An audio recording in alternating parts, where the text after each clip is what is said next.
and welcome to Cardboard and Plastic. It's not a mistake. I have a PSA order.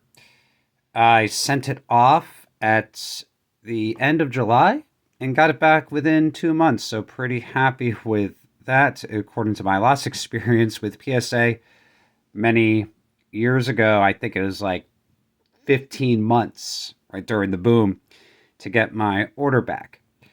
Now, the reason I sent it off, I really said I wasn't going to use PSA anymore, but the reason I'm using PSA here specifically is I had a few 1980s, 1983, 84 star cards that I wanted graded. And the only company that grades star cards is either Beckett or PSA. And PSA had a special, and I don't know what's going on with Beckett. There's one card in here that I'm probably going to crack and send to Beckett because I don't agree with the grade, but I got to check it out and see if maybe the card got damaged or I damaged it when I packed it away and sent it to him, but I didn't see any flaws with it. So, go through this order, and there's one card they didn't grade. However, that was completely expected.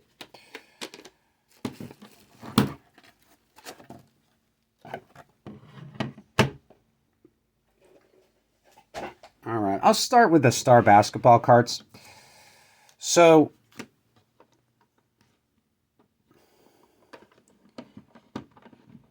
my new collecting strategy is I want collector's grades for Hall of Famers. And, like, so for the 80s, for rookie cards, and for Hall of Famers, I want eights. For 70s, I want 70s, 66, and I'm going to try to stick to that as best as I can. Now, when I grade, I want to grade like that. So I'm pretty picky about the cards I've been sending in. So before I was like sending in just like almost anything. If it was a Hall of Famer from the 60s, send it in. Now I'm being a little bit more picky about that. So all the cards here got grades plus or minus one, what I expected, and except for one, and also one that's not graded. So here's some of my 1980. Now notice they use plastic bags for all these. So Jamal Wilkes here got a 9. So these cards were right out of the package. And I also graded some, and I'm probably going to either try to sell these or trade these. I like a Byron Scott rookie. I thought these all had chances for 9, so that's why I sent these in. But that got an 8.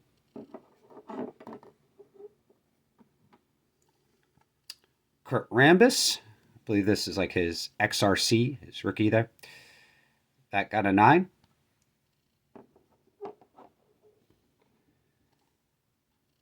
Another Hall of Famer, Bob McAdoo. So that got an 8. And I'll just keep a few of these in my PC. These Stars 1983-84, these are really kind of short print. There's not a lot of these out there. Michael Cooper, that got a 9. Probably going to get rid of that one, as well as the Rambus. Kareem, that got an 8. Kind of expected with the center of that one. Okay, now the two cards that got lower grades. Now, this one I fully expected its grade. So this is the Magic Johnson from it. And this got a 6. Well deserved. I knew I had this. It came out of the pack like this. There is that issue on the top border. Right? So a little bit of a crimp. It deserved a 6. Now, of course, the card that I wanted to get the highest grade, and I thought had a chance at a 9, and I got to go through this one very carefully. It came from the pack of all these other ones that all got 8s and 9s, right? Except the Magic I knew. Of course, it had to be the James Worthy, his XRC, and somehow it got a 6. So I got to go through this. I did not see anything different from this card than all the other cards. I knew the Magic because of that issue. There is no issue on this card. I don't know. I got to I'm gonna probably crack that out. Maybe even send that to Beckett. Do a Beckett order. I don't know. All right. So the other thing I did is I graded, and this is all 80s orders. This was $15 a card, and I just decided to send in a few other ones. So I thought like cards that had chances nines and maybe even possibly a 10. So this is for my Hall of Fame rookie. This is really, I probably lost money on this card. It got an 8, nicely centered. Slater rookie, 1984 tops. Just going to go my PC. Probably could have bought that in an 8 for $10. I graded 2 of these. Probably going to be trading a few of these. Dwight Gooden. And all these had, like, a lot of these, like, they have the bottom corner issue, bottom edge issue, how they were cut.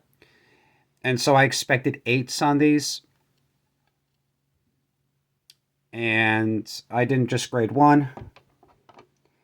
I graded another one. And they were very similar.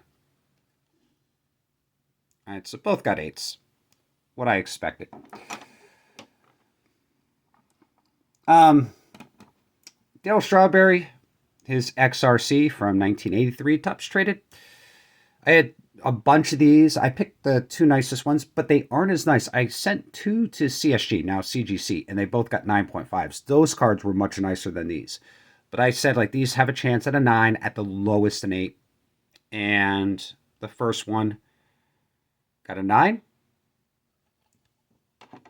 So right where I expected. Now, a lot of people are saying, like, PSA is just like giving out like 7s and 6s to like 1980s cards. I didn't find that with this order. They graded the same as they usually have graded for me in the past.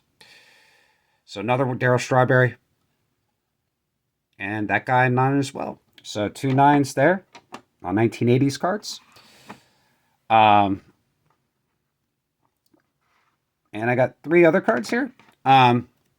This is a card I bought for like $1 something on ComC. And when I got it back, I'm like, it's really nicely centered, which is kind of rare for these 1981 tops Harold Baines rookies. And it just looked really nice. And I said, for $15, I'll send it in. And it got a 9. And not that easy to get a 9 on this card. So the centering is pretty great. And for this card, I mean, they go for like $90 now, right? So this is like the PSA magic, right? You send a $1 card in, it gets a 9. And because of the registry and people wanting the PSA, this is now like a $90 to $100 card. This was another card. I thought this had a chance at a 10. This is, I can't stop buying the 1988 Fleer. The price has dropped quite a bit on these. This one I thought was 10 at the highest, maybe could get a 10, but probably a 9. And that's exactly what I got. And add to my collection, I have like, I think I graded about 10 to 15 John Stocktons, and I traded those or sold those through there, and like almost every single one of them got a 9. I haven't got a 10 on that. I got a 10 on the Rodman, which is ridiculously expensive. And the last card, so 2 cards here. So I got these from the same seller on ComC. And this was to be expected. This is the Kareem, and all of these Kareems were a little bit, they're short. The way that they cut them, they're cut weird. It's number 1 for the sticker. And it's just impossible to like find these that are gradable. So I sent it to PSA kind of knowing that maybe they're going to slab it, but possibly they wouldn't. But if they don't charge you. So that's why I sent it in. It's basically a freebie, right? So I knew it wasn't altered. I saw the cuts of the cards. So I tried it. It didn't go through. So I'm still trying to find one of those stickers. I want to try to get like all these stickers in 8s and above. Well, except for I'm not going to be able to do the Michael Jordan in an 8.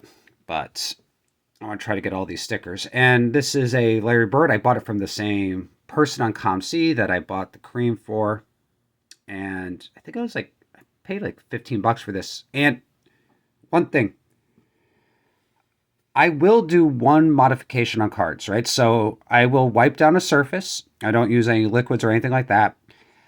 On these glossier 1986 stickers on the back, these were the last cards. They have wax stains.